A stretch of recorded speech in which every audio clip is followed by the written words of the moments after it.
Welcome to the Brewing a Better You, a podcast helping you navigate life in your 30s, one pace at a time. In here, we talk about adulting, personal growth, life realizations, shared by someone who's navigating life on his 30s as well. Now, relating life like a marathon journey.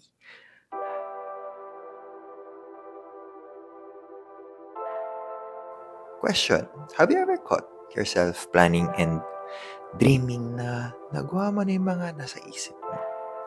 May it be a project, charity, learning new things, jumping to a new career, starting your own business, or just simply trying a new hobby. Pero di mo pa ito nagagawa hanggang ngayon.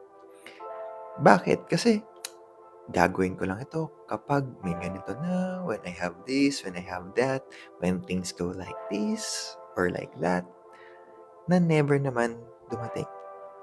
Hanggang sa yan, nasa 30s na tayo, nasa 30s ka na, you've been delaying things, taking things for granted. By this time, you have several commitments as a 30s. Maybe you're already married. Maybe you already have a baby or baka dalawa na. Maybe you're also in a career or business na kailangan mo lalo galingan kasi nakikita yung mga nasa paligid mo, parang sila na-achieve nila yung mga gusto nila, mga dream life nila. So, kailangan mo galingan. Ngayon, dahil nakikita mo parang nade-delay ko ulit siya, may bago kang reason. Sige, next time na lang kapag lumaki na yung mga bata. Ang problema kasi dito, nakikilala natin ngayon yung may bukas pa naman. Assuming na we have all the time in this world. In result, inabot ka na ngayon ng 40s. Ngayon, kapag 40s ka na, yes, nabawasan na yung time mo for your kids, pero kailangan mo naman ngayon mag-prepare financially for their college. Kailangan mo rin i-delay ngayon kasi mas marami ng at stake. College funds ng mga bata and as well as yung parents natin are not getting any younger. So, paano ka na? Dumating ba yung right timing para sa'yo? Dumating ba yung right conditions? Kailan ka ba talaga magsisimula? Now that you're aware that these conditions never get easier, that they only get heavier. If you don't start messy now, for sure, you will never start at all. Same ngayon yun sa pag-marathon. During the training, there is never a perfect day to start your training.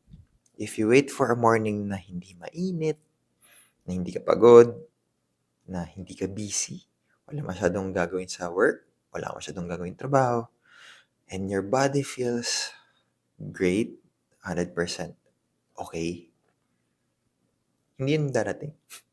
You will never start training. Kasi perfect timing does not exist. Kasi ito yung naging problem natin. We play the when, then game. When I get this promotion, saka lang I'll start yung business. When the kids grow up, then I'll pursue the hobby. When, in reality, when is a moving goalpost. So, once you hit a specific milestone, nagkakaroon ng bagong condition. Nagkakaroon ng problema. Or nagkakaroon ka ng bagong next try ko to. You are trading your present for an imaginary future na mukhang smooth, na mukhang walang problema. Kasi hanggang imagination lang tayo. Darating ngayon, ito based on my experience, yung superintendent ko before sa planta, dahil nasa planning department kami, ang galing niya magplano. Kaya sabi nga niya, hindi mo na ako magiging planning superintendent kung hindi ako magaling magplano. Pero hindi ko na-execute. Kaya nung time na umalis ako nung planta, tuwa siya kasi na-execute ko daw yung plano ko. Pero actually, nung umalis ako ng planta, scary.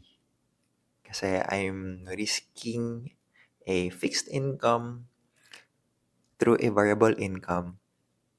Pero okay naman. It's been almost 7 years since I jumped to this career. Kasi nung bata tayo, excited naman tayong tumanda. Ngayon, nung nasa 30s na tayo, ang bilis naman ng mga araw at buwan. At this age, ang bilis nga eh. Actually, it's already June.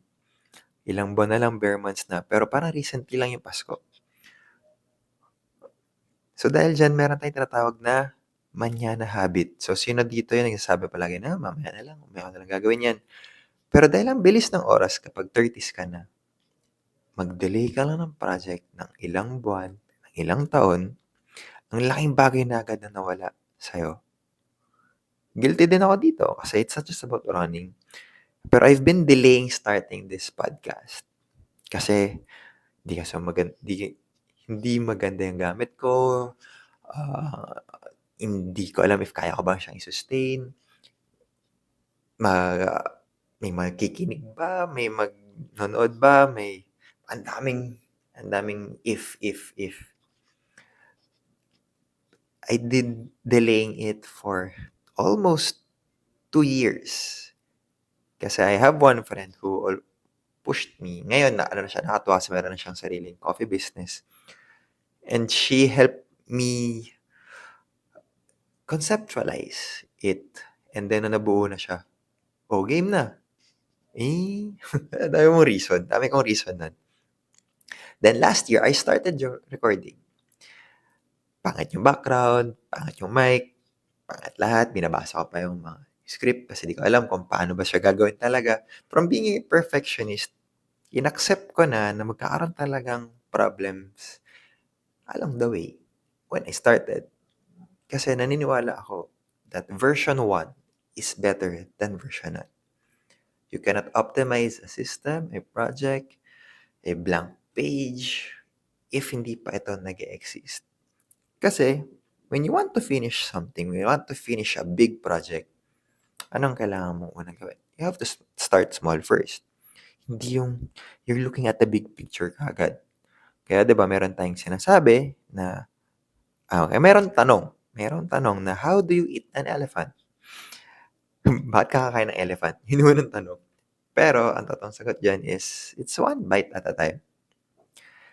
Kasi ganito siya. A messy, imperfect start gives you raw data.